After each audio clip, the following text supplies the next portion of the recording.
Welcome to Shukla study point. आप सभी का स्वागत है आपके अपने YouTube channel Shukla study point में। मैं शिवम शुक्ला आप सभी दोस्तों का हार्दिक स्वागत करता हूं।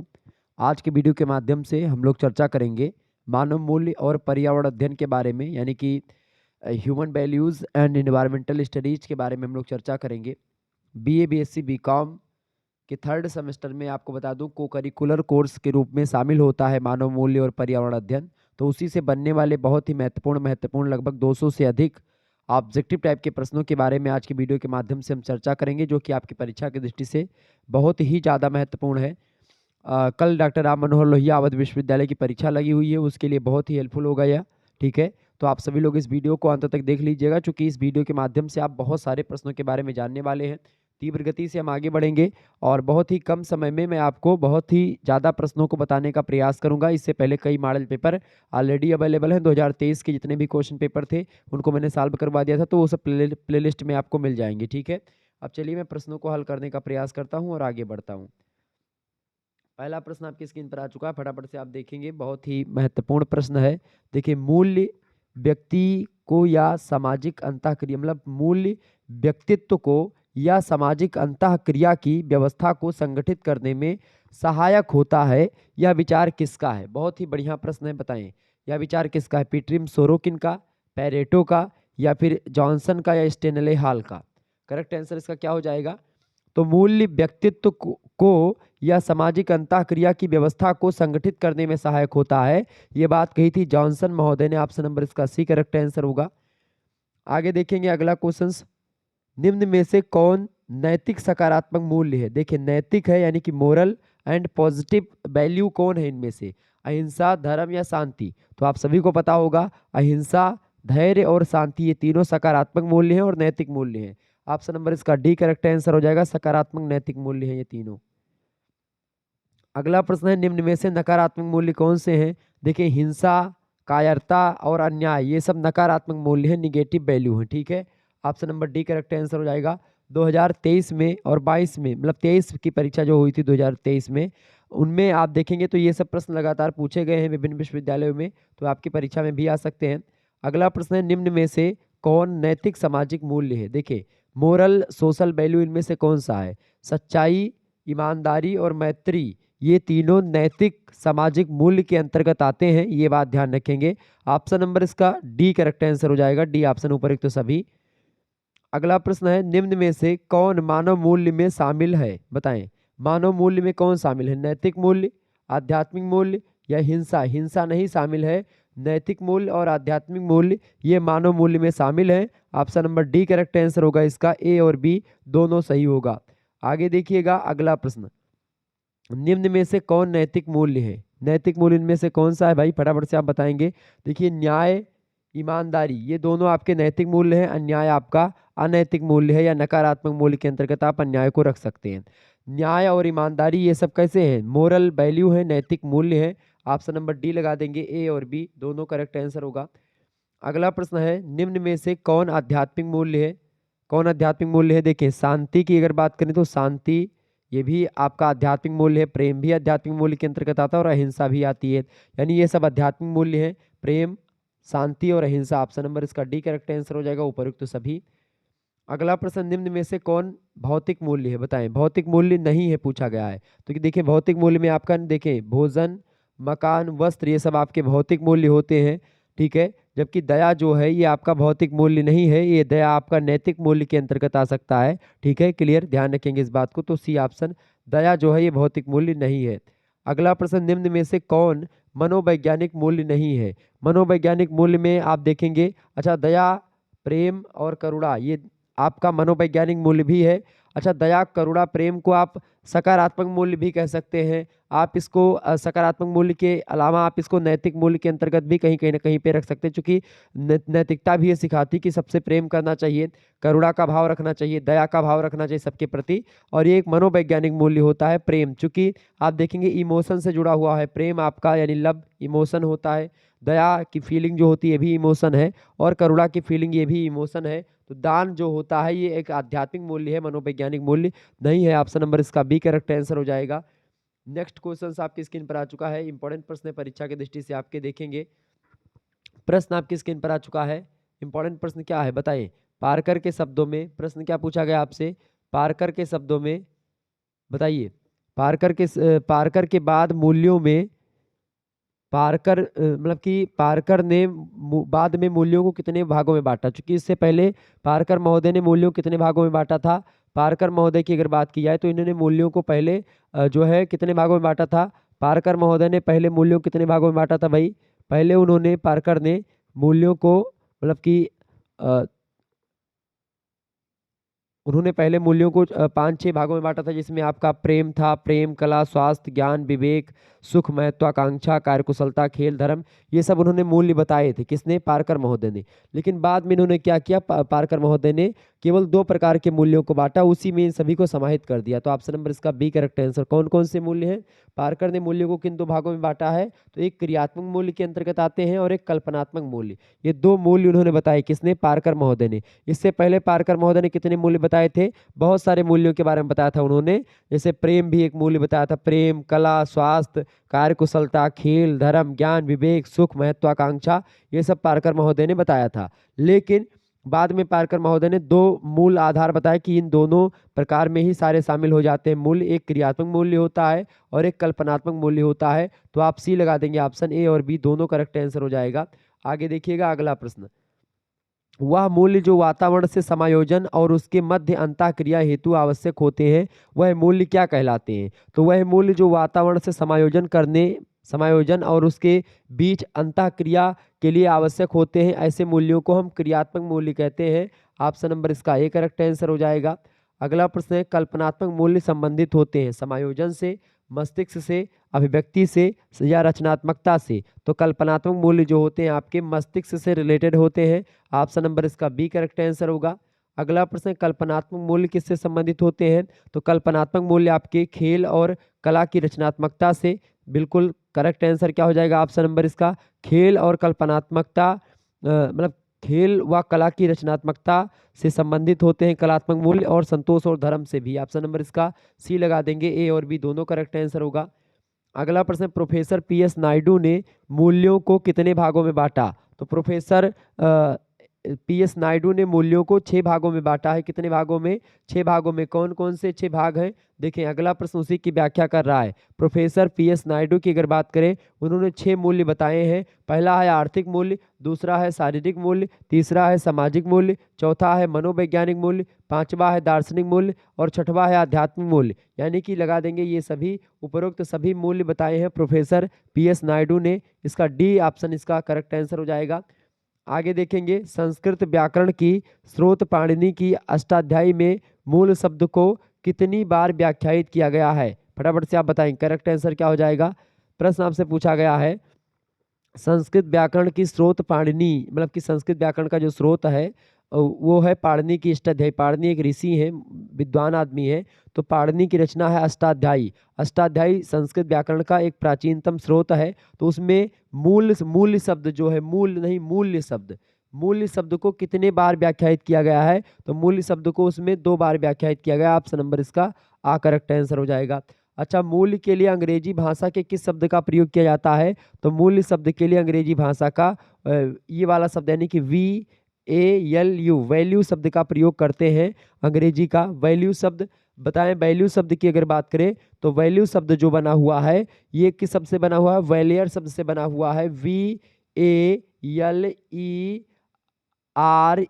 ठीक है, वैलियर शब्द से बना हुआ है। ये वैलियर शब्द जो है ये लैटिन भाषा का शब्द है। इसी से उत्पत्ति हुई है वैल्यू की, अंग्रेजी का, और वैल्यू से बना है मूल्य। हालांकि वैल्यू वगैरह और वैलियर से पहले मूल्य की बात संस्कृत ग्रंथों में आपको मिल जाएगी। तो अगर मूल्य शब्द की अगर बात करेंगे तो वो अलग से आया, यानी मूल्य संस्कृत से आया है मूल्य शब्द, ठीक है उसमें। लेकिन अगर इसकी अंग्रेजी की बात करें वैल्यू शब्द की उत्पत्ति तो लैटिन भाषा के वैलियर शब्द से हुई है। ये बात ध्यान रखेंगे, एग्जाम में प्रश्न पूछा जाता है। अगला प्रश्न है, वर्तमान में मूल्य शब्द का अध्ययन किसके अंतर्गत किया जाता है। तो वर्तमान में मूल्य शब्द का जो अध्ययन है वो मूल्य शास्त्र और एक्सियोलॉजी दोनों के अंतर्गत किया जाता है, ठीक है, एक्सियोलॉजी। ऑप्शन नंबर इसका सी करेक्ट आंसर हो जाएगा, ए और बी दोनों करेक्ट आंसर होंगे। आगे देखेंगे, अगला प्रश्न आपकी स्क्रीन पर आ चुका है, बहुत ही महत्वपूर्ण प्रश्न है, फटाफट से आप लोग देखने का प्रयास करेंगे। इंपॉर्टेंट प्रश्न है, प्रबंध के कितने स्तर होते हैं, बताएं। बढ़िया प्रश्न है, प्रबंध के कितने स्तर होते हैं भैया? तो प्रबंध के कितने स्तर होते हैं फटाफट से आप बताएंगे। प्रबंध के मुख्य रूप से 3 स्तर होते हैं। कौन कौन से 3 स्तर होते हैं? एक होता है निम्न स्तर, एक होता है उच्च स्तर और एक होता है मध्य स्तर। तो ये प्रबंध के कितने स्तर होते हैं? 3 स्तर होते हैं, ये बात ध्यान रखेंगे। प्रबंध क्या होती है? स्वयं काम करने और दूसरों से काम लेने, दोनों की कला होती है प्रबंध, ये बात ध्यान रखेंगे। प्रबंध क्या होता है? प्रबंध जो है वो एक मैनेजमेंट जिसको आप बोलते हैं उसी को प्रबंधन बोलते हैं, प्रबंध बोलते हैं। तो ये कई प्रकार के होते हैं, 3 प्रकार के, ठीक है। अगला प्रश्न है, निम्न में से कौन प्रबंध के स्तर नहीं है? प्रबंध का स्तर इनमें से कौन सा नहीं है? देखिए, मध्य स्तर, निम्न स्तर और उच्च स्तर इस प्रबंध के स्तर हैं, जबकि मुख्य स्तर जो है ये आपका प्रबंध का स्तर नहीं है। ऑप्शन नंबर इसका ए करेक्ट आंसर होगा।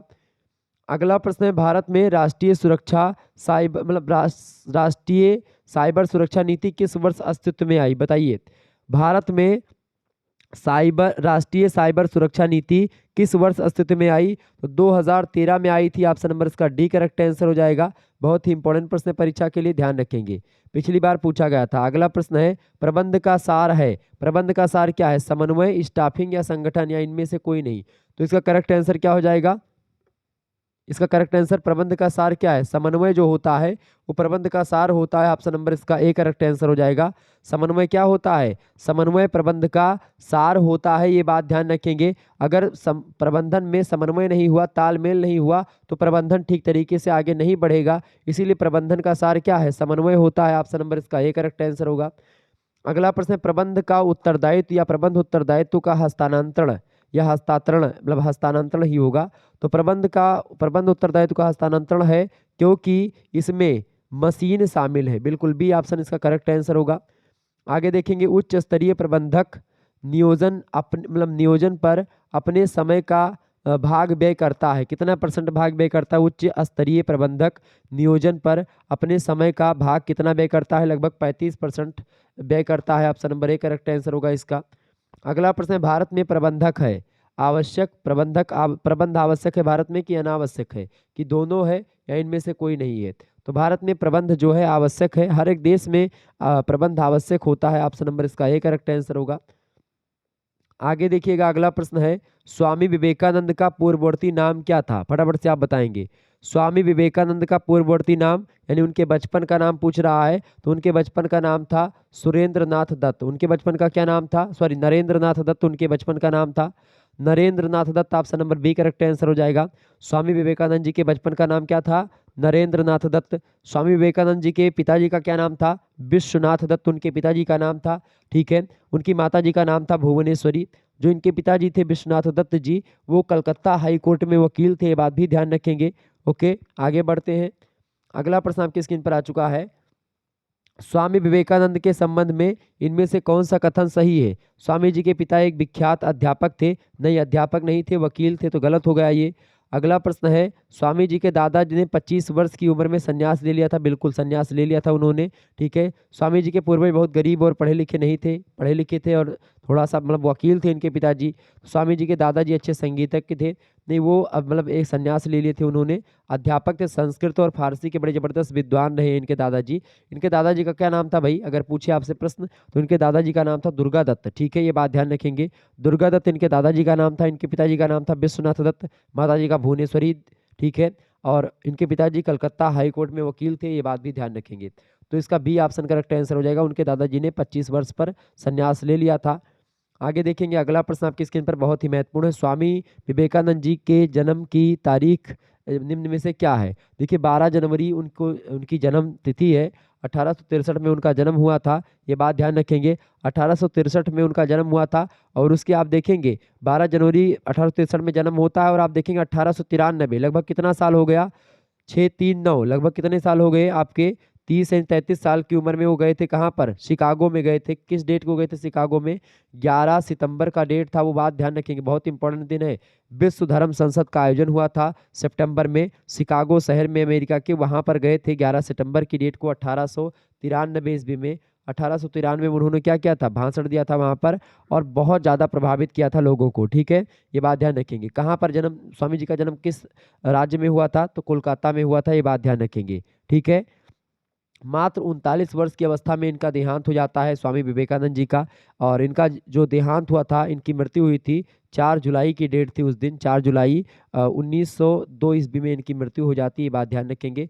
तो इस तरीके से आप लोगों के बारे में, मतलब कि स्वामी जी के बारे में मैंने आप लोगों को कुछ जानकारी दी, जो कि आपकी परीक्षा के लिए बहुत ही महत्वपूर्ण था। आगे देखेंगे, अगला क्वेश्चन आपकी स्क्रीन पर आ चुका है, फटाफट से आप देखेंगे, इंपॉर्टेंट प्रश्न है।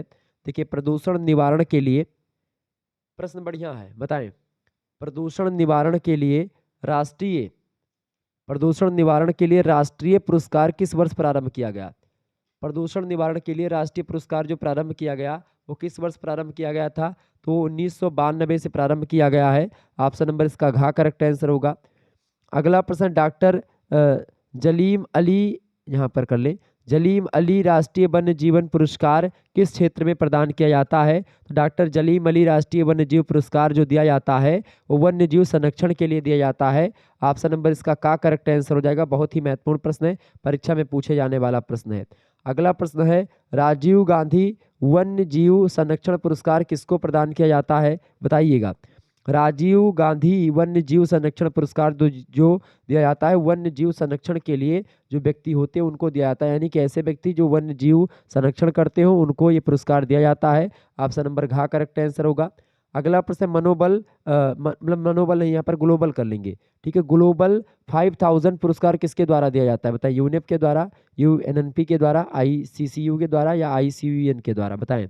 तो ग्लोबल 500 पुरस्कार जो दिया जाता है, ये यूनेप के द्वारा है कि यूएनईपी के द्वारा दिया जाता है। किसके द्वारा? यूएनईपी के द्वारा दिया जाता है, ये बात ध्यान रखेंगे। अगला प्रश्न है, विश्व पर्यावरण दिवस कब मनाया जाता है? बहुत महत्वपूर्ण प्रश्न है, परीक्षा में लगातार प्रश्न आता है, ये बात ध्यान रखेंगे। विश्व पर्यावरण दिवस की अगर बात करें, विश्व पर्यावरण दिवस कब मनाया जाता है? 5 जून को मनाया जाता है। ऑप्शन नंबर इसका खा करेक्ट आंसर हो जाएगा, ठीक है। अगला क्वेश्चन आपकी स्क्रीन पर आ चुका है, किस सम्मेलन के आधार पर 5 जून को पर्यावरण दिवस मनाया जाता है? बताएं, किस सम्मेलन के आधार पर 5 जून को पर्यावरण दिवस मनाया जाता है? स्टॉकहोम सम्मेलन, या ढाका सम्मेलन, या नैरोबी सम्मेलन, या फिर ए और बी दोनों? तो स्टॉकहोम सम्मेलन के आधार पर 5 जून को पर्यावरण दिवस मनाया जाता है। ऑप्शन नंबर इसका का करेक्ट आंसर होगा। अगला प्रश्न है, यहाँ पर लिखा चिपको, अंधिको नहीं चिपको आंदोलन कर लेंगे, चिपको आंदोलन संबंधित है, बताएं। चिपको आंदोलन पेड़ बचाओ से रिलेटेड है। ऑप्शन नंबर इसका का करेक्ट आंसर हो जाएगा। बहुत महत्वपूर्ण प्रश्न है। अगला प्रश्न है, अपिक्को, अपिक्को आंदोलन के बारे में बताएं। अपिक्को आंदोलन किस राज्य में चलाया गया था? तो अपिक्को आंदोलन जो चलाया गया था वो कर्नाटक राज्य में चलाया गया था। कहाँ पर? कर्नाटक राज्य में। कौन सा आंदोलन? अपिक्को आंदोलन। ऑप्शन नंबर इसका खा करेक्ट आंसर होगा। अगला प्रश्न है, साइलेंट वैली बचाओ आंदोलन, बहुत ही महत्वपूर्ण प्रश्न है। साइलेंट वैली बचाओ आंदोलन किस वर्ष प्रारंभ हुआ? बताएं। 1976, 1978, 1977 या 1988? देखिए, साइलेंट वैली बचाओ जो है 1973 में प्रारंभ हुआ था। 73 यहाँ पर दिया नहीं गया, तो 1973 आप कर लीजिएगा। ऑप्शन ए में या बी में कुछ भी कर लें, 1973 आप कर लीजिएगा, ठीक है। 1973 में साइलेंट वैली बचाओ आंदोलन प्रारंभ किया गया। 1973 में कहाँ से प्रारंभ हुआ था?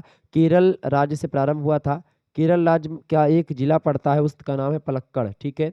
तो पलक्कड़ जिले से जो है प्रारंभ हुआ था, क्या? पलक्कड़ जिले से केरल के प्रारंभ हुआ था साइलेंट वैली बचाओ आंदोलन 1973 में, ध्यान रखेंगे इस बात को। तो इसमें 73 कर लीजिएगा। अगला प्रश्न, टिहरी बांध संघर्ष किस वर्ष प्रारंभ हुआ? टिहरी बांध संघर्ष जो प्रारंभ हुआ था वो 1978 में प्रारंभ हुआ था, 1978 में। ऑप्शन नंबर गा में दिया 1978, करेक्ट आंसर हो जाएगा गा ऑप्शन। नेक्स्ट प्रश्न आप देखेंगे, ओजोन परत के संरक्षण के लिए कौन सा सम्मेलन आयोजित हुआ था? तो ओजोन परत के संरक्षण के लिए कौन सा सम्मेलन आयोजित किया गया था? बताइए, वियना या स्टॉकहोम या पृथ्वी सम्मेलन या लंदन सम्मेलन? तो वियना सम्मेलन जो है ओजोन परत के संरक्षण के लिए आयोजित किया गया था, ये बात ध्यान रखेंगे। बहुत ही महत्वपूर्ण प्रश्न है आपकी परीक्षा की दृष्टि से। और 1985 में वियना सम्मेलन पर क्या हुआ था? इस पर 1985 में इस पर सहमति बनी थी, ठीक है। और 1988 को जो है ये लागू कर दिया गया था, ये बात ध्यान रखेंगे। 1988 को 28 देशों ने जब सिग्नेचर किया, तो मतलब 28 देशों ने इस पर सिग्नेचर किया था, 28 देशों ने भाग लिया था ओजोन परत के संरक्षण के लिए वियना सम्मेलन में, ये बात ध्यान रखेंगे। इंपॉर्टेंट प्रश्न है आपकी परीक्षा की दृष्टि से। आगे देखिएगा, अगला क्वेश्चन आपकी स्क्रीन पर आ चुका है, बहुत ही बढ़िया प्रश्न है आपकी परीक्षा की दृष्टि से। फटाफट से एक बार वीडियो को लाइक और शेयर करते रहिएगा, ऐसे ही प्रश्न आपकी परीक्षा के में आते रहेंगे। ओके, चलिए अगला प्रश्न आपकी स्क्रीन पर आ चुका है। डॉक्टर एपीजे अब्दुल कलाम का जन्म हुआ था। बहुत ही बढ़िया प्रश्न है। डॉक्टर एपीजे अब्दुल कलाम का जन्म हुआ था, फटाफट से आप बताएंगे कहाँ पर हुआ था उनका जन्म। देखिए इसमें ऑप्शन देखिए, जो चेन्नई दिया गया है, चेन्नई चूंकि तमिलनाडु में है, तमिलनाडु में ही इनका जन्म हुआ था एपीजे अब्दुल कलाम का। मुंबई ना कोलम ना तिरुचिरापल्ली में हुआ था इनका जन्म जो हुआ था एपीजे अब्दुल कलाम का। तो यहाँ पर चेन्नई ऑप्शन अगर ऐसे दिया जाए, चेन्नई तो तमिलनाडु से रिलेटेड है, चेन्नई तमिलनाडु की राजधानी है। तो यहाँ पर आप देखेंगे कि तमिलनाडु में इनका जन्म हुआ था। तमिलनाडु की अगर बात करें, तमिलनाडु में एक जगह पड़ती है रामेश्वरम, ठीक है, रामेश्वरम में इनका जन्म होता है। रामेश्वरम में एक गांव पड़ता है, उस गांव का नाम है धनुषकोडी। धनुषकोडी गांव में इनका जन्म हुआ था। कहाँ पर भैया? धनुषकोडी गांव में इनका जन्म हुआ था। धनुषकोडी गांव है एक, उसी धनुषकोडी गांव में रामेश्वरम स्थान है, रामेश्वरम शहर है, उस रामेश्वरम शहर में तमिलनाडु में पड़ता है। वहीं पर इनका जन्म हुआ था किसका? एपीजे अब्दुल कलाम का। लेकिन यहाँ पर तमिलनाडु रामेश्वरम धनुषकोडी दिया नहीं गया है, तो चेन्नई अगर दिया गया तो ये ऑप्शन आप मार सकते हैं, कोई दिक्कत की बात नहीं है। लेकिन आप वास्तविक चीज जान लीजिए, रामेश्वरम धनुषकोडी में इनका जन्म हुआ था। तमिलनाडु में किस डेट को हुआ था? 15 अक्टूबर की डेट थी और 1931 में इनका जन्म होता है। ये बात ध्यान रखेंगे एपीजे अब्दुल कलाम का। एपीजे अब्दुल कलाम की अगर बात की जाए तो आगे बढ़ते हैं। इनकी एक आत्मकथा है द विंग्स ऑफ फायर। ये किसकी कृति है? तो द विंग्स ऑफ फायर ये जो है एपीजे अब्दुल कलाम की ही एक प्रकार से आत्मकथात्मक रचना है। Option number D correct answer होगा। बढ़िया प्रश्न है। जैनुल आबदीन से कलाम का क्या संबंध था? भाई थे, पिता थे, चाचा थे या मामा थे? बताएं। तो जैनुल आबदीन से कलाम का संबंध क्या है? देखिए जैनुल आबदीन जो हैं ये इनके पिताजी थे एपीजे अब्दुल कलाम के। जैनुल आबदीन उनके पिताजी का नाम था। माता जी का क्या नाम था? मतलब इनके कलाम जी के, कलाम के माता का क्या नाम था? तो कलाम जी की माता का नाम था आसिमा। ठीक, क्या नाम था? आसिमा इनका माता जी का नाम था। जैनुल आबदीन इनके पिताजी का नाम था। तो इनके पिताजी से संबंध है। ठीक है, ऑप्शन नंबर इसका सी करेक्ट आंसर होगा। अगला प्रश्न है, रतन टाटा जी का जन्म कब हुआ था? बताएं। रतन टाटा जी का जन्म कब हुआ था? तो इनका जन्म हुआ था 28 दिसंबर 1937 को। ऑप्शन नंबर इसका ए करेक्ट आंसर हो जाएगा। कहाँ पर हुआ था? तो मुंबई में इनका जन्म हुआ था। ये बात ध्यान रखें, कहाँ पर हुआ था? मुंबई में इनका जन्म हुआ था। अगला प्रश्न, टाटा समूह के संस्थापक निम्न में से कौन है? टाटा समूह के संस्थापक जो है इनमें से देखें, जो है रतन नवल टाटा, इनका रतन नवल टाटा पूरा नाम है, लेकिन नवल टाटा नहीं है। नवल टाटा जी के पहले उनके मतलब कि JRD, ठीक है, जमदेव जी टाटा जो है उन्होंने किया था। ऑप्शन नंबर इसका बी करेक्ट आंसर हो जाएगा, JRD टाटा। ठीक है, इसका करेक्ट आंसर क्या हो जाएगा? बी ऑप्शन करेक्ट आंसर होगा। आगे देखेंगे, अगला प्रश्न है, रतन टाटा को, प्रश्न बढ़िया है, रतन टाटा को किस वर्ष पद्म विभूषण से सम्मानित किया गया? तो रतन टाटा को पद्म विभूषण जो मिला था वो कब मिला था? 2005 में, 2007 में, 2006 में? नहीं, इन तीनों में नहीं मिला था। 2008 में इनको पद्म विभूषण से सम्मानित किया गया था रतन टाटा जी को। अगला प्रश्न है, अगला प्रश्न है, गूगल वॉलेट का ऑनलाइन पेमेंट शुरू किया गया, कब शुरू किया गया था? बताएं। गूगल वॉलेट का ऑनलाइन पेमेंट जो शुरू किया गया वो 2011 शुरू किया गया। ऑप्शन नंबर इसका डी करेक्ट आंसर होगा। अगला प्रश्न है, रतन टाटा को किस वर्ष पद्म भूषण से सम्मानित किया गया? देखिए पद्म विभूषण से उनको सम्मानित कब किया गया था? पद्म विभूषण से 2008 में किया गया था, लेकिन पद्म भूषण से जो उनको सम्मानित किया गया वो 2000 ईस्वी में किया गया था। किस डेट को? 26 जनवरी को दिया जाता है। 26 जनवरी को दिया गया था इनको भी। ठीक है, 26 जनवरी अभी आ रही है। 26 जनवरी को पद्म भूषण से सम्मानित किया गया था किसको? रतन नवल टाटा जी को, सन 2000 ईस्वी में। आगे देखेंगे, अगला प्रश्न आपकी स्क्रीन पर आ चुका है। मैं सही निर्णय लेने में विश्वास नहीं करता, मैं निर्णय लेता हूं और फिर उन्हें सही करता हूं। यह विचार किसका था निम्न में से? यह विचार किसका था? अजीम प्रेम जी का था? नहीं। बिल गेट्स का नहीं। नवल टाटा का भी नहीं था। ये किसका था? रतन टाटा का था। ये बात ध्यान रखेंगे। ऑप्शन नंबर इसका सी करेक्ट आंसर हो जाएगा। सी ऑप्शन इसका करेक्ट आंसर हो जाएगा। अगला प्रश्न आपकी स्क्रीन पर आ चुका है। शक्ति और धन मेरे दो मुख्य दांव हैं, बताएं। शक्ति और धन मेरे दो मुख्य दांव हैं, दांव नहीं है। यह विचार किसका था? बताएं। शक्ति और धन मेरे दो मुख्य दांव नहीं है, यह विचार रतन टाटा का था। ऑप्शन नंबर इसका डी करेक्ट आंसर हो जाएगा। आगे देखेंगे, अगला क्वेश्चन आपकी स्क्रीन पर आ चुका है।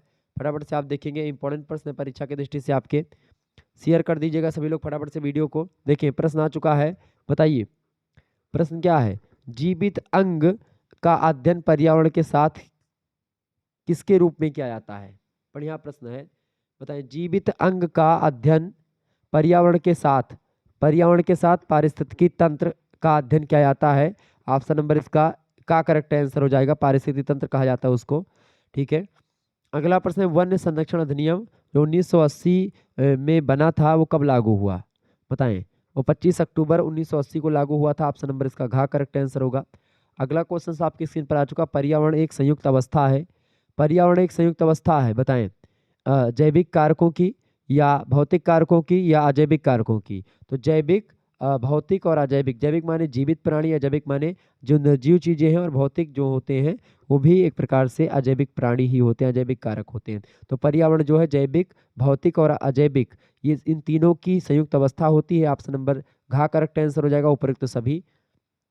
नेक्स्ट क्वेश्चन आप देखेंगे। अगला प्रश्न है, पर्यावरण संरक्षण अधिनियम 1986 मार्च में पारित हुआ, लेकिन ये लागू कब हुआ।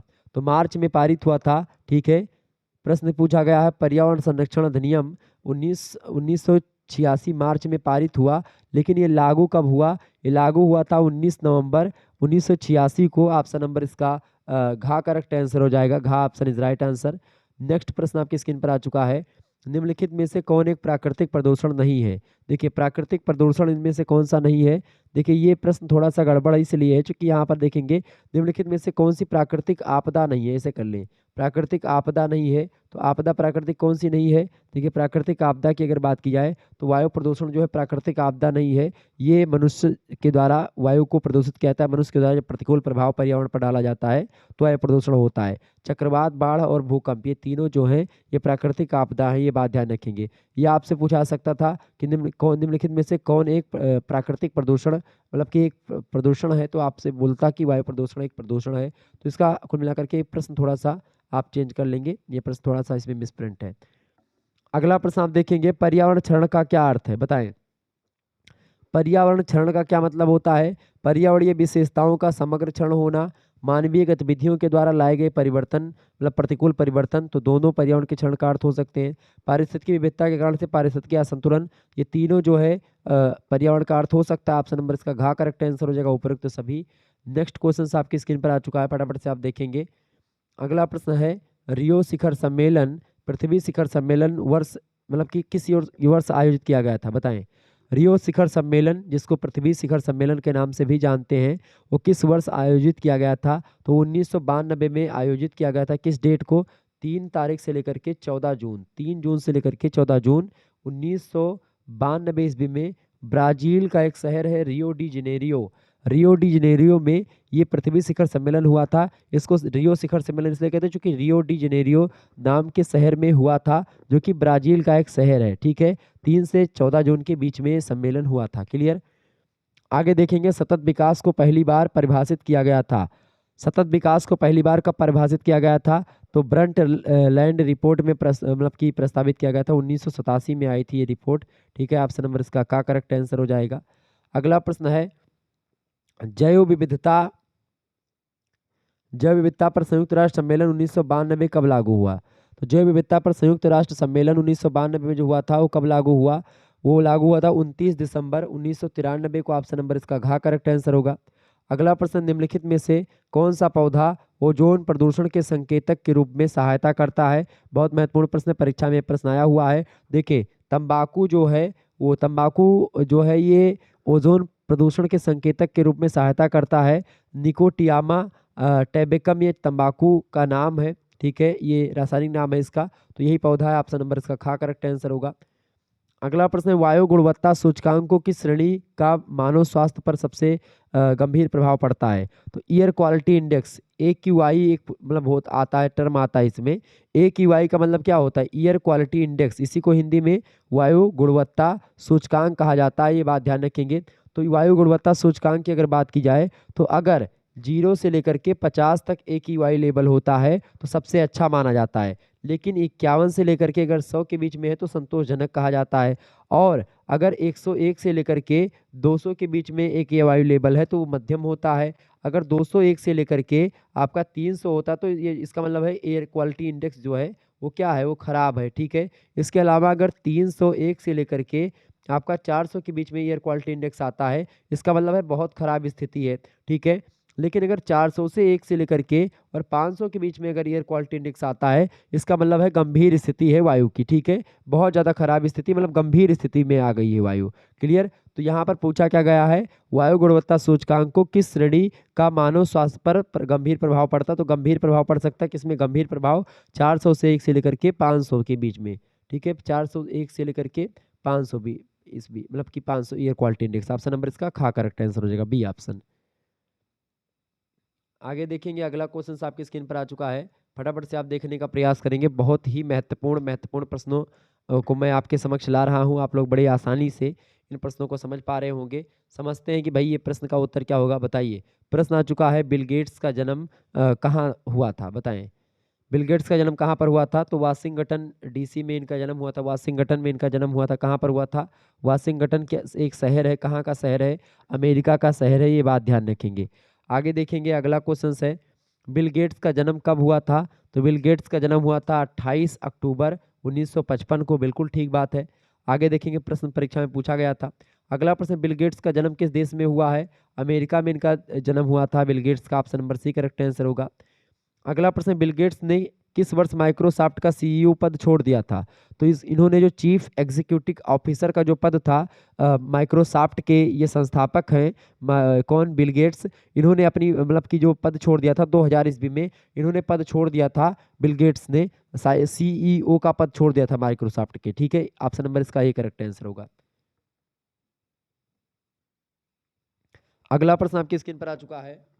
अगला प्रश्न, बिल गेट्स ने 2000 में 2000 ईस्वी में माइक्रोसॉफ्ट की बागडोर किसे सौंपी थी। तो सत्या नडेला को मतलब कि सौंप दी थी। ऑप्शन नंबर इसका बी करेक्ट आंसर हो जाएगा, B option is right answer. अगला क्वेश्चन है, 4 अप्रैल 1975 को बिल गेट्स ने किसके हाथ मतलब किसके साथ मिलकर के माइक्रोसॉफ्ट की स्थापना करी थी।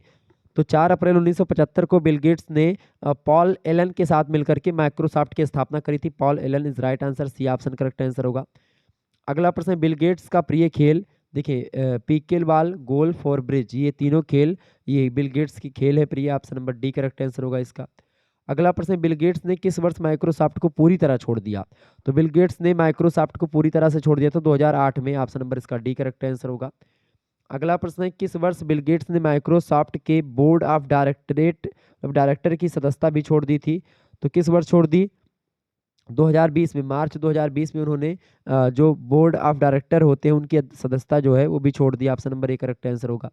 अगला प्रश्न, बिल गेट्स ने किस विश्वविद्यालय में शिक्षा हेतु प्रवेश किया किंतु स्नातक की डिग्री प्राप्त नहीं करी। तो हार्वर्ड विश्वविद्यालय में इन्होंने एडमिशन लिया लेकिन स्नातक की डिग्री वहां से प्राप्त नहीं की, ठीक है। ऑप्शन नंबर इसका बी करेक्ट आंसर हो जाएगा। आगे देखेंगे, अगला क्वेश्चन आपकी स्क्रीन पर आ चुका है। बढ़िया प्रश्न है परीक्षा की दृष्टि से, ध्यान रखेंगे, ऐसे ही प्रश्न आपकी परीक्षा में आते रहते हैं। इंपॉर्टेंट प्रश्न है परीक्षा की दृष्टि से, ओके।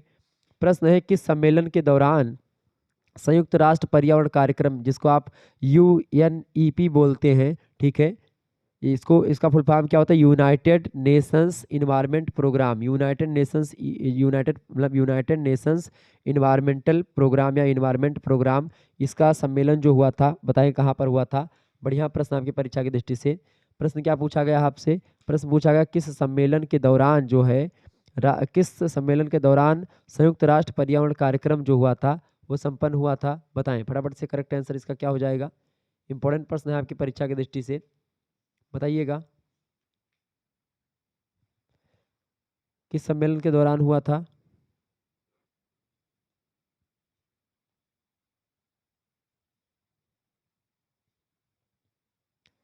बताएं, इसको स्टॉकहोम सम्मेलन, बिल्कुल गा ऑप्शन करेक्ट आंसर हो जाएगा। अगला प्रश्न है, मॉन्ट्रियल प्रोटोकॉल लागू हुआ। मॉन्ट्रियल प्रोटोकॉल 1987 में लागू हुआ था। ऑप्शन नंबर इसका का करेक्ट आंसर होगा। अगला प्रश्न आपके स्क्रीन पर आ चुका है, जलवायु परिवर्तन पर कानकुन सम्मेलन का आयोजन किया गया था। तो 2010 में किया गया था। ऑप्शन नंबर इसका गा करेक्ट आंसर होगा। अगला प्रश्न, जोहान्सबर्ग सम्मेलन Rio+10 का आयोजन कब हुआ। तो Rio+10 का आयोजन हुआ था 2002 में, इसका घा करेक्ट आंसर होगा। अगला प्रश्न, एजेंडा 21 को प्रभावी बनाने के लिए किस सम्मेलन का आयोजन किया गया। तो एजेंडा 21 को प्रभावी बनाने के लिए 100 मतलब कि 82 देशों के साथ मतलब इसको मिलकर के प्रभावी किया गया एजेंडा 21 को। ऑप्शन नंबर इसका का करेक्ट आंसर। ये प्रश्न में थोड़ा सा गड़बड़ी, इसको आप हटा दीजिए 1 मिनट के लिए, ठीक है। अगला प्रश्न, टोरंटो सम्मेलन का आयोजन कब हुआ, बताएं।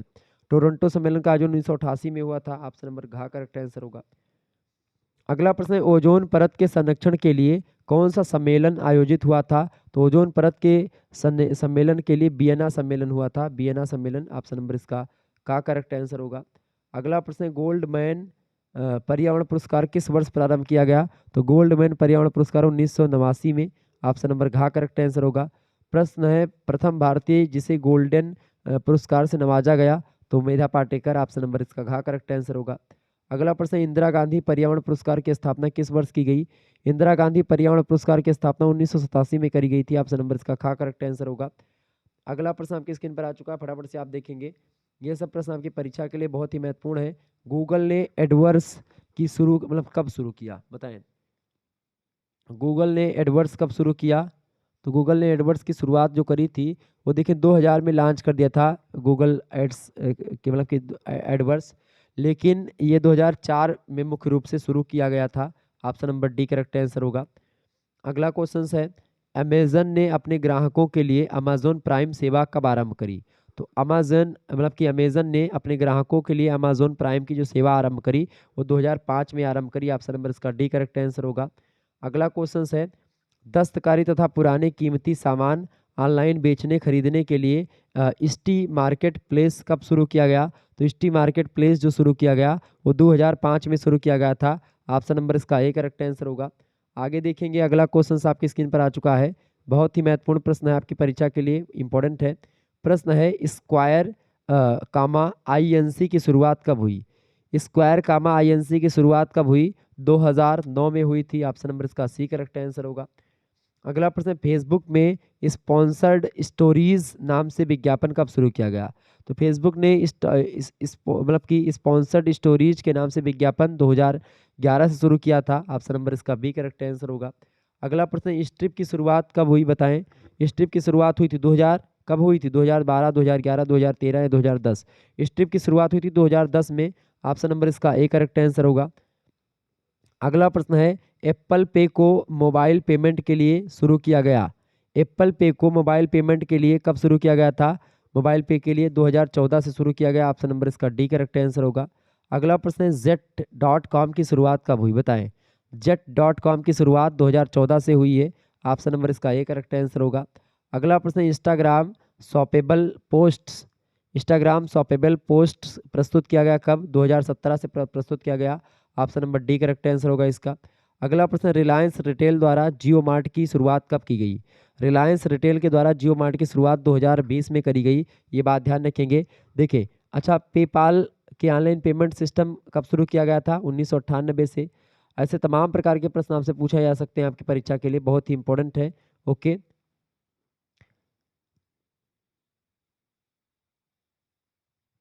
अच्छा बताएं, विश्व का सबसे बड़ा ई कॉमर्स मार्केट प्लेस कौन सा है? तो अमेजोन है। ये बात ध्यान रखेंगे, अमेजोन जो है वो सबसे बड़ा ई कॉमर्स यानी कि जो इंटरनेट के माध्यम से जो खरीदारी और बिक्री होती है वो अमेजोन सबसे ज़्यादा करता है। क्लियर, ये बात ध्यान रखेंगे। आगे देखेंगे, अगला प्रश्न आपकी स्क्रीन पर आ चुका है। इंपॉर्टेंट प्रश्न है आपकी परीक्षा के लिए, बहुत ही जबरदस्त प्रश्न है।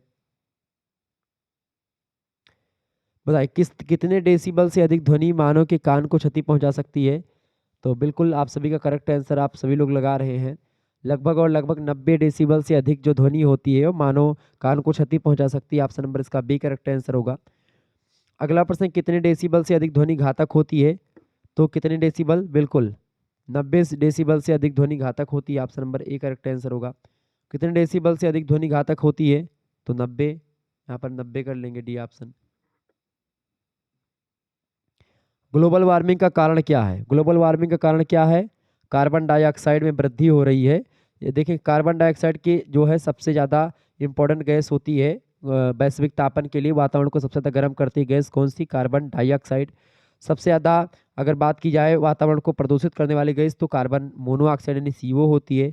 और आपसे पूछे कि सबसे ज़्यादा जो है उसको क्षति पहुंचाने वाली गैस क्या बोलते हैं? जो है ओजोन गैस को सबसे ज़्यादा ओजोन परत को सबसे ज़्यादा हानि पहुंचाने वाली गैस कौन सी है? तो CFC गैस होती है। क्लियर, ध्यान रखेंगे इस बात को।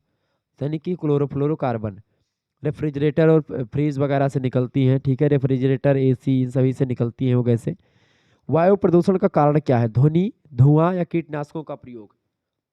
देखिए, ध्वनि से ध्वनि प्रदूषण होता है, कीटनाशकों के प्रयोग से कृषि प्रदूषण होता है, भूमि प्रदूषण, मृदा प्रदूषण होता है, और धुएं से होता है वायु प्रदूषण। धुएं में कौन सी गैस होती है? CO गैस होती है, कार्बन मोनोऑक्साइड। ऑप्शन नंबर इसका बी करेक्ट आंसर होगा। अगला प्रश्न है, कौन सी गैस वायु को अधिक प्रदूषित करती है? वायु को अधिक अधिक प्रदूषित करती है कौन सी गैस? कार्बन मोनोऑक्साइड करती है। ऑप्शन नंबर इसका ए करेक्ट आंसर हो जाएगा। अगला प्रश्न है, अम्लीय वर्षा की खोज किसने करी थी? अम्लीय वर्षा की खोज किसने करी थी? फटाफट से आप बताएंगे। अम्लीय वर्षा की खोज करी थी रॉबर्ट एंगस स्मिथ ने। Robert Angus Smith, option number इसका सी करेक्ट आंसर हो जाएगा। कब करी थी? 1982 में करी थी, ये बात ध्यान रखेंगे। आपसे पूछेगा अम्लीय वर्षा का पीएच मान कितना होता है? अम्लीय वर्षा का पीएच मान होता है 5.6। वैसे शुद्ध जल का पीएच मान होता है 7। 7 से अगर ऊपर पीएच मान जाता है तो इसका मतलब है वो क्षारीय है, 7 से नीचे है तो इसका मतलब अम्लीय है। तो अम्लीय वर्षा 5.6 होती है, तो यानी कि अम्लीय वर्षा होती है, और उसका पीएच मान कितना होता है? 5.6 होता है। क्लियर? आगे देखेंगे अगला प्रश्न, सबसे ज्यादा प्रदूषण किससे होता है? CO से, यानी कार्बन मोनोऑक्साइड से।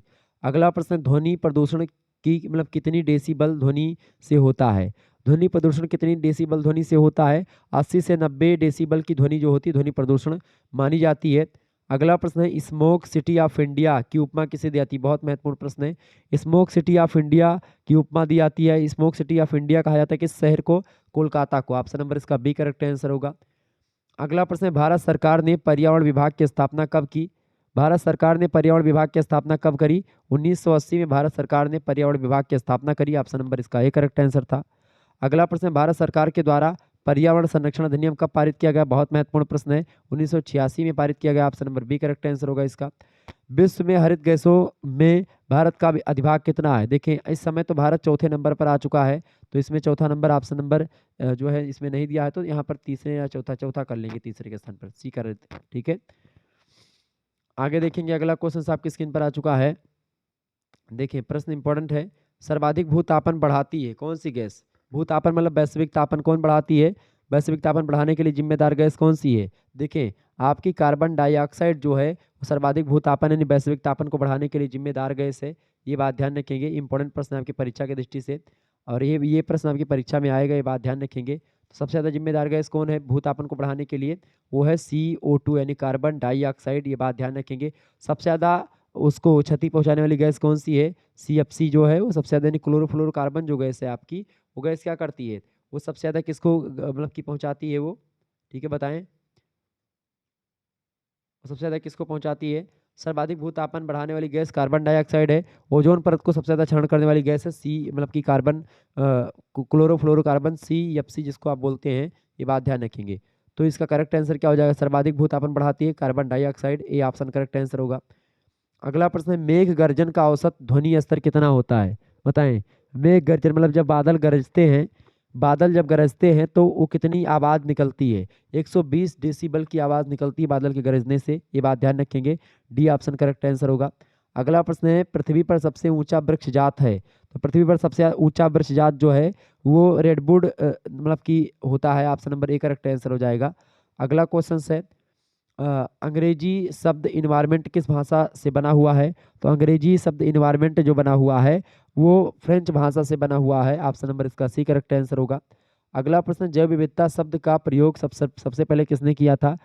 जैव विविधता शब्द का प्रयोग सबसे पहले इसमें से देखें, इसमें देखें ऑप्शन में नहीं दिया गया है, ऑप्शन में यहाँ पर रोसेन देना चाहिए था। ठीक है, वो चूंकि 1985 ईस्वी में 1985 में किसने किया था? रोसेन महोदय ने 1985 में जैव विविधता शब्द का प्रयोग सबसे पहले किया था। 1985 में किसने किया था? रोसेन ने। तो रोसेन ऑप्शन दिया नहीं है। रोसेन के बाद में एक साल बाद में 1986 ईस्वी में आपको बता दूं E.O. विल्सन महोदय ने प्रयोग किया था जैव विविधता बायोडाइवर्सिटी का प्रयोग किसने किया था? किसने किया था? E.O. विल्सन लगा सकते हो आप। ऑप्शन नंबर इसका बी करेक्ट आंसर हो जाएगा। नॉर्टन आपके नहीं होंगे। ठीक है, बी ऑप्शन करेक्ट आंसर हो जाएगा। E.O. Wilson is right answer. अगला प्रश्न है, विश्व पर्यावरण एवं विकास सम्मेलन ने सतत विकास की रूपरेखा को सर्वप्रथम किस वर्ष या किस नगर में तैयार करी? तो विश्व पर्यावरण और विकास सम्मेलन ने सतत विकास की रूपरेखा जो तैयार करी थी वो जोहान्सबर्ग में तैयार करी थी, ये बात ध्यान रखेंगे। ओके, और आप देखेंगे पारित कब हुआ था? स्टॉकहोम सम्मेलन जब हुआ था 1972 में, उसमें पारित हुआ था। ठीक है, आगे देखेंगे अगला प्रश्न है, कृत्रिम पारिस्थितिक तंत्र का उदाहरण है। मछली घर जो होता है आपका एक्वेरियम जो होता है वो कृत्रिम पारिस्थितिक तंत्र का मतलब होता है कि जो मनुष्य ने बनाया हुआ है अपना रहने का, ठीक है। मतलब कि उसी को एक्वेरियम बोलते हैं। जैसे मछली को रहने के लिए एक्वेरियम बनाया था, मछली को उसी में डाल देते तो मनुष्य के द्वारा बनाया गया। प्रकृति ने तो एक प्रकार से तालाब वगैरह बना रखा है, ऐसे एक्वेरियम बहुत सारे मतलब कि मनुष्य बनाते हैं, तो इनमें से फसल मनुष्य नहीं बनाता है। ये मछली घर जो होता है वो है। अगला प्रश्न, निम्न में से किसे भारत में पारिस्थितिकी का जनक माना जाता है? तो भारत में पारिस्थितिकी का जनक या इकोलॉजी का जनक माना जाता है डॉक्टर रामदेव मिश्रा जी को। ऑप्शन नंबर इसका ए करेक्ट आंसर होगा। अगला प्रश्न, डॉल्फिन मैन ऑफ इंडिया के नाम से किसको जाना जाता है? डॉल्फिन मैन ऑफ इंडिया के नाम से रविंद्र कुमार सिन्हा जी को जाना जाता है। ऑप्शन नंबर इसका ए करेक्ट आंसर होगा। अगला क्वेश्चन आपकी स्क्रीन पर आ चुका है। ग्रीन बेल्ट मूवमेंट की जननी और शांति के नोबेल पुरस्कार से सम्मानित बेंगारी मथाई किस देश की हैं? बेंगारी मथाई जो है केनिया की हैं, ये बात ध्यान रखेंगे। ऑप्शन नंबर इसका ए करेक्ट आंसर होगा। अगला प्रश्न, प्रदूषित जल से उत्पन्न रोग है। प्रदूषित जल से रोग होता है आपका पीलिया। ऑप्शन नंबर इसका डी, हैजा, पीलिया, तमाम और रोग होते हैं, लेकिन पीलिया इनमें ऑप्शन में ये तीनों नहीं होते, तो यानी पीलिया होता है, डी ऑप्शन। आगे देखेंगे अगला क्वेश्चन आपकी स्क्रीन पर आ चुका है, इंपॉर्टेंट प्रश्न है परीक्षा की दृष्टि से। बताएं, स्वामी विवेकानंद ने मानव जाति के उत्थान के लिए किस मिशन की स्थापना करी थी? तो स्वामी विवेकानंद ने मानव जाति के उत्थान के लिए किस मिशन की स्थापना करी थी भाई बताएं? तो उन्होंने किस मिशन की स्थापना करी थी? रामकृष्ण मिशन की स्थापना करी थी। ऑप्शन नंबर इसका बी करेक्ट आंसर होगा। अगला प्रश्न, रामकृष्ण मिशन का उद्देश्य क्या था? रामकृष्ण मिशन का उद्देश्य था आत्मनो मोक्षार्थ जगत हिताय च। ऑप्शन नंबर इसका सा करेक्ट आंसर होगा। अगला प्रश्न है, रामकृष्ण मिशन का महत्वपूर्ण कार्य क्या है? रामकृष्ण मिशन का महत्वपूर्ण कार्य है जन सेवा का। ऑप्शन नंबर इसका सी करेक्ट आंसर होगा। अगला प्रश्न, 7 सामाजिक पाप किसने लिखा है? 7 सामाजिक पाप की अवधारणा दी है मोहनदास करमचंद गांधी ने, उन्होंने लिखा है। अगला प्रश्न, 7 सामाजिक पाप की सूची किस सन में प्रकाशित हुई? 22 अक्टूबर 1925 को प्रकाशित हुई थी। ऑप्शन नंबर इसका बी करेक्ट आंसर होगा। अगला प्रश्न है, 7 सामाजिक पाप की सूची किस पत्रिका में प्रकाशित हुई थी? तो यंग इंडिया नाम की पत्रिका थी, महात्मा गांधी के द्वारा प्रकाशित। Option number B correct answer हो जाएगा, इसी में प्रकाशित हुई। आगे देखिएगा अगला प्रश्न है, पूर्व राष्ट्रपति एपीजे अब्दुल कलाम ने किस शिक्षा पर बल दिया? तो एपीजे अब्दुल कलाम ने मूल्य आधारित शिक्षा पर बल दिया। ऑप्शन नंबर इसका बी करेक्ट आंसर हो जाएगा। 2023 में ये प्रश्न लगातार आ रहा है। अगला प्रश्न है, भ्रष्टाचार का शाब्दिक अर्थ क्या है? भ्रष्ट आचरण। भ्रष्टाचार का मतलब क्या होता है? भ्रष्ट आचरण। Option number B correct answer, ये प्रश्न भी पूछा गया है। अगला क्वेश्चन आप देखेंगे, ऐसा कार्य जो अपने स्वार्थ सिद्धि की कामना के लिए समाज के नैतिक मूल्यों को ताक पर रख करके मतलब ताक पर रख दिया जाता है, तो वो कार्य क्या कहलाता है? ऐसा कार्य जो अपने स्वार्थ सिद्धि के लिए की कामना के लिए आप समाज के जो नैतिक मूल्य होते हैं उनको आप नहीं ध्यान देते हैं, तो ऐसे कार्य को ही भ्रष्टाचार कहा जाता है। क्या कहते हैं उसको? करप्शन, यानी भ्रष्टाचार। Option number A correct answer होगा। आगे देखेंगे अगला प्रश्न आपकी स्क्रीन पर आ चुका है, बहुत ही महत्वपूर्ण प्रश्न है आपकी परीक्षा की दृष्टि से, फटाफट से आप बताने का प्रयास करेंगे। इंपॉर्टेंट प्रश्न आपकी स्क्रीन पर आ चुका है। बताएं, भारत में वन्य जीव संरक्षण अधिनियम लागू किया गया था। बताएं, भारत में वन्य जीव संरक्षण अधिनियम कब लागू किया गया था? भारत में वन्य जीव संरक्षण अधिनियम कब लागू किया गया था? 1972 में। कब लागू किया गया था? 1972 में, ठीक है। 21 अगस्त को पारित हुआ था ये। 21 अगस्त को पारित हुआ, 21 अगस्त 1972 को भारतीय वन्यजीव संरक्षण अधिनियम पारित हुआ था। लागू कब हुआ था अगर पूछे, 9 सितंबर की डेट को लागू हुआ था। कब? 9 सितंबर 1972 को ही लागू हो गया था, ये बात ध्यान रखेंगे। तो क्या पूछा गया है, कब लागू हुआ था? 9 सितंबर 1972 को लागू हुआ था। पारित कब हुआ था? 21 अगस्त 1972 को पारित हुआ था। क्लियर। आगे देखेंगे अगला प्रश्न है, चेरनोबिल आपदा कहाँ घटित हुई थी? चेरनोबिल आपदा जो है एक परमाणु दुर्घटना हो गई थी। किस डेट को हुई थी? 26 अप्रैल की ये घटना है। 26 अप्रैल की घटना है। कब हुई थी? 1986 में ये घटना हुई थी, चेरनोबिल आपदा। चेरनोबिल एक शहर है, वो वैसे तो यूक्रेन में इस समय पड़ता है। वैसे किस समय शहर में पड़ता है? यूक्रेन का एक शहर है चेरनोबिल, वहीं पर हुई थी चेरनोबिल परमाणु दुर्घटना। कब हुई थी? 26 अप्रैल 1986 को। लेकिन यूक्रेन उस समय किस में था? यूक्रेन जो था उस समय यूएसएसआर का अंग हुआ करता था, यानी कि रूस के अंडर में हुआ करता था। ऑप्शन नंबर इसका बी लगा देंगे, रूस में हुई थी चेरनोबिल आपदा। ठीक है। आगे देखिएगा अगला प्रश्न है, चिपको आंदोलन किससे संबंधित है? चिपको आंदोलन जो संबंधित है वो पेड़ कटाई को रोकने से रिलेटेड है। ऑप्शन नंबर इसका ए करेक्ट आंसर हो जाएगा। सुंदरलाल बहुगुणा जी ने इसमें बड़ी इंपॉर्टेंट भूमिका निभाई है, ये बात ध्यान रखेंगे। अगला प्रश्न है, जीवों के पारिस्थितिकी कारकों का योग पर्यावरण है, ये कथन किसका है बताएं।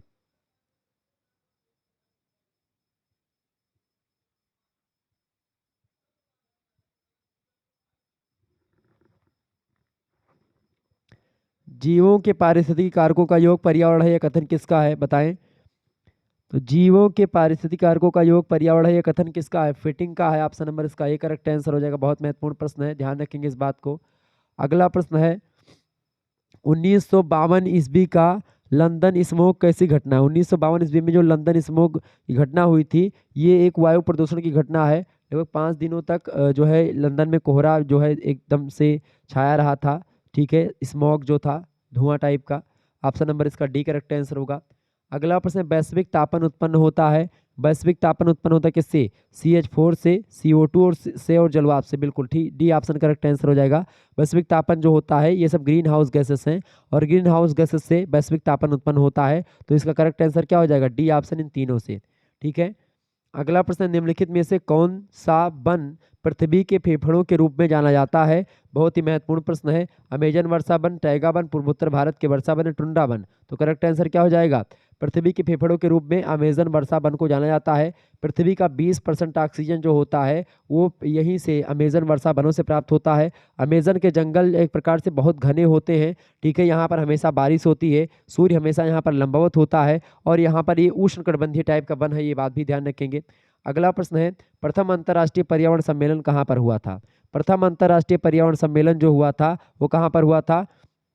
प्रथम अंतर्राष्ट्रीय सम्मेलन जो हुआ था वो कहाँ पर हुआ था, स्वीडन में हुआ था 1972 में। कहाँ पर हुआ था, स्वीडन में हुआ था 1972, और स्वीडन का एक शहर स्कॉटहोम वहीं पर हुआ था। ऑप्शन नंबर इसका बी करेक्ट आंसर होगा। अगला प्रश्न, विश्व जल संसाधन दिवस मनाया गया, बताएं। विश्व जल संसाधन दिवस कब मनाया गया। विश्व जल संसाधन दिवस मनाया जाता है कब, 22 मार्च को मनाया जाता है। ठीक है, ये बात ध्यान रखें, विश्व जल संसाधन दिवस कब मनाया जाता है, 22 मार्च को मनाया जाता है। इंपॉर्टेंट है प्रश्न। वन अनुसंधान संस्थान कहाँ पर स्थित है। भारतीय वन अनुसंधान संस्थान, बहुत महत्वपूर्ण प्रश्न है, परीक्षा में कई बार पूछा गया है। भारतीय वन अनुसंधान संस्थान जो है वो उत्तराखंड में एक जगह है, देहरादून, उत्तराखंड की राजधानी देहरादून वहीं पर स्थित है। Option number B correct answer हो जाएगा। 1906 में स्थापना हुई थी वन अनुसंधान संस्थान की। भारतीय भारतीय वन अनुसंधान संस्थान की स्थापना कब हुई थी, 1906 में हुई थी, ये बात ध्यान रखेंगे। ठीक है, आगे देखेंगे। अगला क्वेश्चन आपकी स्क्रीन पर आ चुका है, बहुत महत्वपूर्ण प्रश्न है। मूल्यों की प्रमुख विशेषताएं हैं, बताएं। मूल्यों की प्रमुख विशेषताएं क्या हैं। मूल्य ग्रहण करने वाले व्यक्ति के लिए महत्वपूर्ण होते हैं।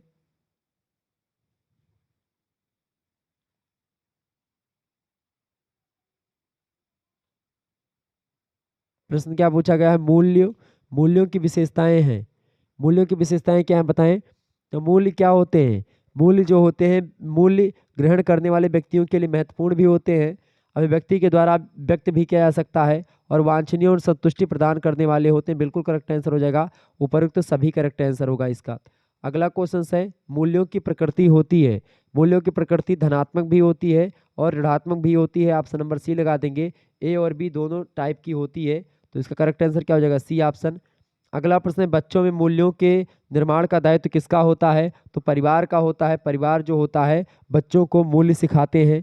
अगला क्वेश्चन है, मूल्यों को कितने भागों में बांटा गया है। तो मूल्यों को साधनात्मक, आंतरिक, तथ्यात्मक और आदर्शात्मक, इन चारों भागों में बांटा जा सकता है। ऑप्शन नंबर इसका ए और बी दोनों करेक्ट आंसर होगा। अगला प्रश्न है, मैली के अनुसार 4 साधनात्मक मूल्य कौन से हैं। तो मैली के अनुसार, मैली विद्वान है, मैली के अनुसार 4 साधनात्मक मूल्यों में आपका पहला है आयोजन, दूसरा है कौशल, तीसरा है क्रम और चौथा है प्रवीणता। ऑप्शन नंबर डी लगा देंगे। उपयुक्त सभी मूल्य साधनात्मक मूल्य हैं किसके अनुसार, मैली के अनुसार। नेक्स्ट क्वेश्चन आपकी स्क्रीन पर आ चुका है, वह मूल्य जिसमें अन्य वस्तु को प्राप्त करने की उपयुक्तता होती है तथा अन्य मूल्यों को प्राप्त करने के लिए साधन का कार्य करता है, उस मूल्य को हम लोग साधनात्मक मूल्य कहते हैं। ऑप्शन नंबर इसका ए करेक्ट आंसर हो जाएगा। बहुत महत्वपूर्ण प्रश्न है। अगला प्रश्न, तथ्यात्मक मूल्य होते हैं, बताएं। तथ्यात्मक मूल्य होते हैं ऐच्छिक, अनैच्छिक, नैतिक या जो है धार्मिक। तो तथ्यात्मक मूल्य जो होते हैं वो ऐच्छिक होते हैं। ऑप्शन नंबर इसका ए करेक्ट आंसर होगा। अगला प्रश्न है, आदर्शनात्मक मूल्य का आधार क्या है। आदर्शात्मक मूल्य का क्या आधार है, फटाफट से आप बताएंगे।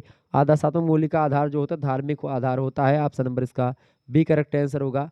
अगला प्रश्न है, पार्कर के अनुसार मानव आचरण को, मतलब कि मानव आचरण को करने वाले प्रमुख मूल्य कौन से हैं। तो मानव आचरण को करने वाले प्रेम, कला, स्वास्थ्य ज्ञान, विवेक, सुख, महत्वाकांक्षा, कार्यकुशलता, खेल, धर्म, ये सब पारकर महोदय के अनुसार आचरण करने वाले मूल्य होते हैं। ऑप्शन नंबर इसका डी करेक्ट आंसर हो जाएगा। D option is right answer. आगे देखेंगे, अगला क्वेश्चन आपकी स्क्रीन पर आ चुका है।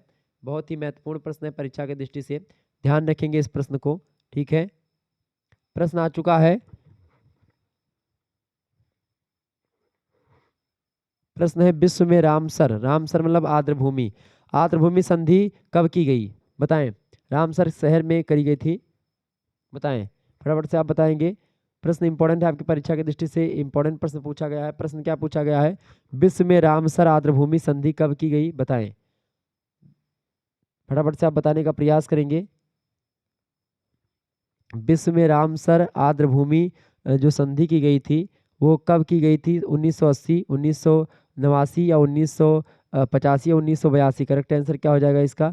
रामसर जो संधि की गई थी वो कब की गई थी? वो 1982 में करी गई थी। ऑप्शन नंबर इसका डी करेक्ट आंसर हो जाएगा। 1982 में करी गई थी, ये बात ध्यान रखेंगे।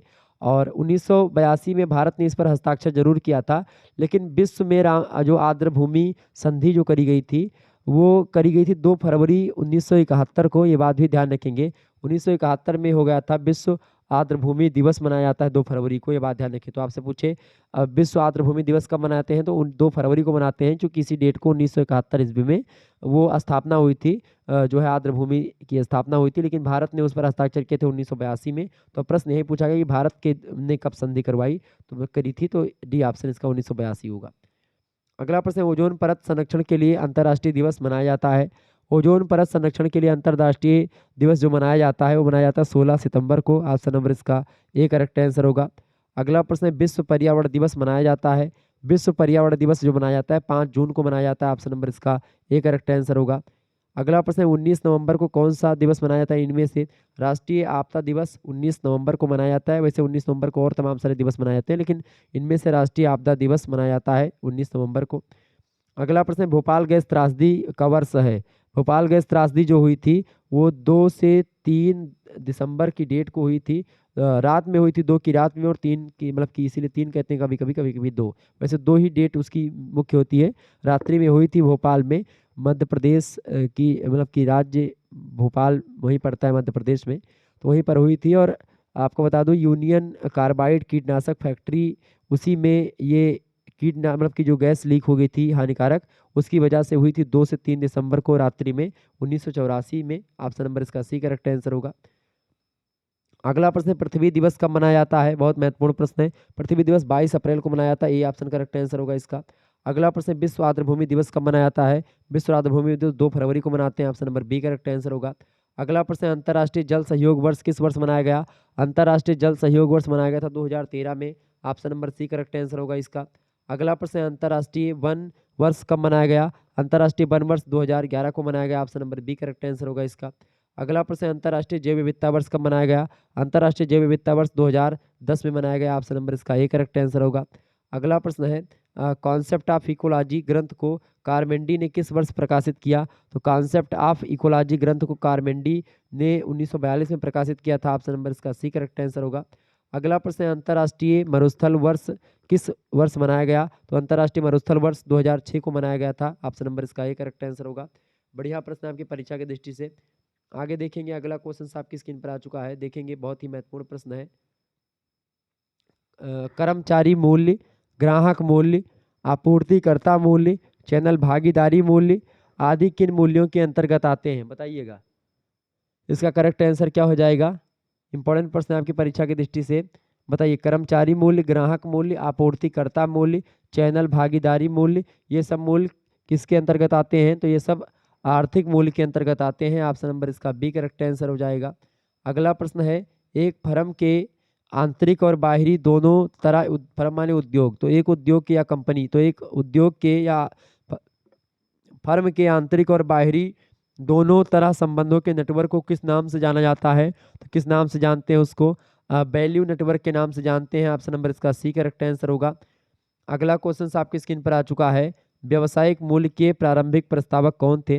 व्यवसायिक मूल्य के प्रारंभिक प्रस्तावक थे पीटर ड्रकर। ऑप्शन नंबर इसका बी करेक्ट आंसर होगा। अगला प्रश्न है, मूल्य श्रृंखला की अवधारणा को लोकप्रिय किसने बनाया? मूल्य श्रृंखला की अवधारणा को लोकप्रिय बनाया था माइकल पोर्टर ने। ऑप्शन नंबर इसका बी करेक्ट आंसर होगा। अगला प्रश्न, स्वामी विवेकानंद ने किसकी व्याख्या आधुनिक परिप्रेक्ष्य में करी थी? तो स्वामी विवेकानंद जी ने वेदांत दर्शन की व्याख्या अपने परिप्रेक्ष्य में करी थी, आधुनिक परिप्रेक्ष्य में करी थी। ऑप्शन नंबर इसका सी करेक्ट आंसर होगा। स्वामी विवेकानंद ने 4 प्रकार के कौन से दान बताए हैं? तो स्वामी जी ने 4 प्रकार के दानों में एक तो धर्म दान यानी आध्यात्मिक ज्ञान, दूसरा ज्ञान और तीसरा प्राण दान और चौथा अन्न दान। ऑप्शन नंबर डी उपरोक्त सभी। अगला क्वेश्चन, स्वामी विवेकानंद ने युवाओं के लिए आवश्यक बनाया, आवश्यक क्या बताया स्वामी जी ने? चरित्र निर्माण को बताया कि अगर आप चरित्र आपका अच्छा रहेगा तो आप जो है आवश्यक है आपके लिए युवाओं के लिए चरित्र निर्माण करना, अपना व्यक्तित्व का निर्माण करना। सी ऑप्शन करेक्ट आंसर हो जाएगा। अगला प्रश्न है, स्वामी जी ने ही कहा था कि आज भारत को जो है क्रिकेट मैदानों की बहुत ज़्यादा आवश्यकता है, क्लियर खेल के मैदानों की आवश्यकता ज़्यादा है। अगला प्रश्न है, स्वामी विवेकानंद ने शिष्य के महत्वपूर्ण उद्देश्य कौन से बताए हैं? स्वामी विवेकानंद ने शिष्य के महत्वपूर्ण उद्देश्य जो बताए हैं वो बताए मानव निर्माण करना। ऑप्शन नंबर इसका सी करेक्ट आंसर होगा। अगला प्रश्न देखें, स्वामी विवेकानंद ने शिष्य के महत्वपूर्ण कर्तव्य में अंतर्निहित पूर्णता की अभिव्यक्ति, बिल्कुल चरित्र का निर्माण, मानव निर्माण। डी ऑप्शन करेक्ट आंसर हो जाएगा, उपरोक्त सभी। ठीक है, D option is right answer. अगला प्रश्न है, स्वामी विवेकानंद के गुरु कौन थे? उनके गुरु जी का नाम था रामकृष्ण परमहंस। ठीक है, ऑप्शन नंबर इसका ए करेक्ट आंसर हो जाएगा। अगला क्वेश्चन आपकी स्क्रीन पर आ चुका, फटाफट से आप देखेंगे, इंपॉर्टेंट प्रश्न है आपकी परीक्षा के लिए, बहुत ही महत्वपूर्ण प्रश्न है, आप बताएंगे। प्रश्न क्या पूछा गया है, इसमें किसी मूर्त या अमूर्त लाभ के लिए या लाभ के जरिए किए जाने वाले गैर कानूनी कार्य भी सम्मिलित होते हैं, या कथन किसका है? इसमें मतलब कि किसमें? भ्रष्टाचार में। तो बताएं भ्रष्टाचार में क्या होता है? किसी मूर्त या अमूर्त लाभ के लिए दिखाई देने वाला मतलब कि मूर्त और ना दिखाई देने वाला अमूर्त लाभ होता है। ठीक है, तो दोनों करने के लिए गैर कानूनी कार्य भी सम्मिलित किया जाता है किसमें? तो किसमें? भ्रष्टाचार में। किसने कहा था? रॉबर्ट ब्रुक्स ने कहा था। ऑप्शन नंबर इसका सी करेक्ट आंसर होगा। अगला प्रश्न, भ्रष्टाचार के प्रमुख कार्य क्या हैं? भ्रष्टाचार के प्रमुख कार्य क्या हैं? देखिए, देश का लचीला कानून, व्यक्ति का लोभी स्वभाव और महत्वाकांक्षा में वृद्धि भी, तो ये तीनों जो है भ्रष्टाचार के प्रमुख कार्य हैं। Option number D correct answer हो जाएगा। लोग जो है भ्रष्टाचार करते हैं और उससे क्या होता है, वो पैसा रुपया खूब ज़्यादा कमा लेते हैं, तो उनका फिर महत्वाकांक्षा बढ़ने लगती है, तो ये भी एक इसमें भ्रष्टाचार में शामिल हो जाता है। अगला प्रश्न है, भ्रष्टाचार के प्रमुख प्रकार हैं, बताएं। भ्रष्टाचार के प्रमुख प्रकार हैं, रिश्वत की लेन देन भ्रष्टाचार होता है, भाई भतीजावाद भी भ्रष्टाचार के अंतर्गत आता है, नागरिकों के द्वारा टैक्स चोरी, ये सब भ्रष्टाचार के अंतर्गत आते हैं। ऑप्शन नंबर डी लगा देंगे, उपयुक्त सभी। अगला क्वेश्चन है, कृणचार निवारण अधिनियम या भ्रष्टाचार निवारण अधिनियम 9, तो भ्रष्टाचार निवारण अधिनियम कब पारित हुआ? तो 9 सितंबर 1988 को पारित हुआ था। ऑप्शन नंबर इसका ए करेक्ट आंसर होगा। अगला प्रश्न है, राष्ट्रीय स्तर पर भ्रष्टाचार पर नजर रखने के लिए निम्न में से कौन सी संस्था है? बताएं कौन सी संस्था है? सीबीआई, सीबीसी या चोकपाल? इनमें से सभी हैं, ऑप्शन नंबर डी लगा देंगे। अगला प्रश्न, भ्रष्टाचार निवारण अधिनियम में कुल धाराओं की संख्या कितनी है? तो भ्रष्टाचार निवारण अधिनियम में कुल धाराओं की संख्या 31 है। डी ऑप्शन करेक्ट आंसर होगा। अगला प्रश्न है, किसी अधिकारी या अन्य व्यक्ति के कार्यों को प्रभावित करने के लिए मूल्य को किसी की रिश्वत को पेशकश देना प्राप्त कला का क्या होता है?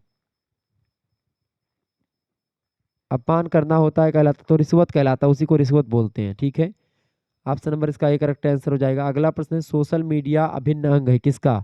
सोशल मीडिया किसका अभिन्न अंग है? तो इंटरनेट, सामाजिक संस्था या ऑनलाइन मंच? तो इंटरनेट, सोशल मीडिया किसका अभिन्न अंग है? इंटरनेट और ऑनलाइन का अभिन्न अंग है। डी ऑप्शन ए और सी दोनों का। अगला प्रश्न, सोशल मीडिया की प्रक्रिया किस पर आधारित होती है? सोशल मीडिया की प्रक्रिया जो होती है सूचना प्रौद्योगिकी पर आधारित होती है। ऑप्शन नंबर इसका बी करेक्ट आंसर हो जाएगा। आगे देखें, बहुत ही इंपॉर्टेंट प्रश्न आपकी परीक्षा की दृष्टि से आ चुका है। फटाफट से आप लोग वीडियो को लाइक और शेयर करते रहिएगा। ऐसे ही प्रश्न आपकी परीक्षा के लिए जो इंपॉर्टेंट है उनको मैं बताता रहूँगा, तो ये सब प्रश्न आप याद कर डालिएगा। यही सब प्रश्न आपकी परीक्षा में पूछे जाएंगे, ये बात ध्यान रखेंगे, इससे बाहर कुछ नहीं आने वाला है। तो आज का वीडियो अगर आप लोगों ने देख लिया तो इसका मतलब कि आप लास्ट ही स्लाइड चल रही है लगभग। ठीक है, तो बहुत ही इंपॉर्टेंट प्रश्न है ये आपकी परीक्षा के लिए, ध्यान रखेंगे इस बात को। विश्व आपदा नियंत्रण दिवस कब मनाया जाता है? तो विश्व आपदा नियंत्रण दिवस मनाया जाता है कब से? 1889 से मनाया जाने शुरू हुआ है। 1889 से 13 अक्टूबर 1889 से शुरू हुआ था और आज भी ये 13 अक्टूबर को मनाया जाता है विश्व आपदा नियंत्रण दिवस के रूप में। Option number C correct answer होगा। अगला प्रश्न, निम्नलिखित में से किस वर्ष में भारतीय वन अधिनियम लागू हुआ? तो भारतीय वन अधिनियम जो लागू हुआ था वो 1980 में लागू हुआ, उस 1878 में भी लागू हुआ था। तो उन सभी में संशोधन करने के बाद में 1927 में भी एक लागू हुआ था, ये बात ध्यान रखेंगे। लेकिन 1980 में भी लागू हुआ, 1980 में फिर संशोधन होकर के 1988 में लागू हुआ। तो 1988 ऑप्शन दिया गया, बिल्कुल ठीक है, कोई दिक्कत नहीं है। नई राष्ट्रीय नीति जो नई राष्ट्रीय वन नीति जो लागू हुई थी वो आपकी 1988 में लागू हुई है। Option number D correct answer होगा। अगला प्रश्न, राष्ट्रीय पक्षी दिवस कब मनाया जाता है? राष्ट्रीय पक्षी दिवस कब मनाया जाता है? 12 नवंबर को राष्ट्रीय पक्षी दिवस मनाया जाता है। ऑप्शन नंबर इसका डी करेक्ट आंसर हो जाएगा। 12 नवंबर को किसकी जन्मदिन हुआ था? 12 नवंबर को सलीम अली का जन्मदिन है और उन्हीं के उपलक्ष्य में 12 नवंबर को राष्ट्रीय पक्षी दिवस के रूप में मनाया जाता है, ये बात ध्यान रखेंगे। क्लियर? 1896 से मनाया जा रहा है। अगला क्वेश्चन आप देखेंगे, राष्ट्रीय प्रदूषण रोकथाम दिवस कब मनाया गया? राष्ट्रीय प्रदूषण रोकथाम दिवस जो मनाया गया है वो कब से मनाया गया है? 2 दिसंबर से मनाया गया है। ऑप्शन नंबर इसका बी करेक्ट आंसर हो जाएगा। राष्ट्रीय प्रदूषण रोकथाम दिवस मनाया गया, ये 1984 में जो भोपाल गैस त्रासदी हुई थी उसी को ध्यान में रख करके मनाई जाने लगी है। ठीक है, राष्ट्रीय प्रदूषण रोकथाम दिवस के रूप में 2 दिसंबर को। Option number B correct answer होगा। अगला प्रश्न है, राष्ट्रीय ऊर्जा संरक्षण दिवस कब मनाया गया? राष्ट्रीय ऊर्जा संरक्षण दिवस कब मनाया गया था? 14 दिसंबर को। ऑप्शन नंबर इसका डी करेक्ट आंसर होगा। इंपॉर्टेंट प्रश्न है। अगला प्रश्न, अंतर्राष्ट्रीय पर्वत वर्ष कब मनाया गया? अंतर्राष्ट्रीय पर्वत वर्ष की अगर बात करें तो 11 दिसंबर को अंतर्राष्ट्रीय पर्वत दिवस मनाया जाता है। 2002 में मनाया गया पहली बार। ऑप्शन नंबर इसका ए करेक्ट आंसर होगा। अगला प्रश्न, सतत विकास का वर्ष मनाया गया। सतत विकास का वर्ष मनाया गया था, सतत विकास का वर्ष मनाया गया 2003 में, लेकिन 1987 में ब्रुटलैंड रिपोर्ट ने सबसे पहले सतत विकास शब्द का प्रयोग किया था, ये बात ध्यान रखेंगे। अगला प्रश्न, संयुक्त राष्ट्र मरुस्थल दशक कब घोषित किया गया? बताएंगे।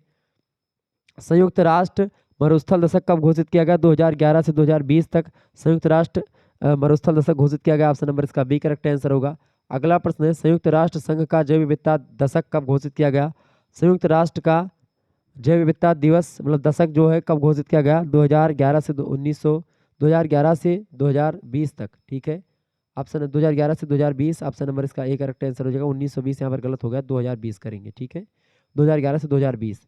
अगला प्रश्न, संयुक्त राष्ट्र निर्वहनीय ऊर्जा दशक कब घोषित किया गया? संयुक्त राष्ट्र निर्वहनीय ऊर्जा दशक घोषित किया गया था 2014 से 2024 तक। ऑप्शन नंबर इसका सी करेक्ट आंसर होगा। अगला प्रश्न, लास्ट प्रश्न इस वीडियो का, अंतर्राष्ट्रीय वन वर्ष कब मनाया गया? अंतर्राष्ट्रीय वन वर्ष जो मनाया गया था 2011 में मनाया गया है, ध्यान रखेंगे इस बात को। ठीक है, अच्छा, विश्व वन दिवस कब मनाया जाता है? 21 मार्च को मनाया जाता है विश्व वन दिवस, ध्यान रखेंगे इस बात को। तो इसका करेक्ट आंसर क्या हो जाएगा? A option. इस तरीके से आप लोगों ने बहुत सारे प्रश्नों को देखा, समझा और जाना। ठीक है, और इस तरीके से आप लोगों ने बहुत सारे प्रश्नों को जान लिया। तो यही सब प्रश्न आपकी परीक्षा में कराने वाले हैं, तो आप इन प्रश्नों को तैयार कर लीजिएगा। वीडियो को लाइक और शेयर कर दीजिएगा। धन्यवाद, मिलते हैं फिर नेक्स्ट वीडियो में। तब तक के लिए जय हिंद, जय भारत। आप सभी का बहुत बहुत धन्यवाद हमारे से जुड़ने के लिए। इसी प्रकार से अपना प्यार हमेशा बनाए रखेंगे। गुड नाइट, अल्लाह हाफिज़, बहुत बहुत धन्यवाद।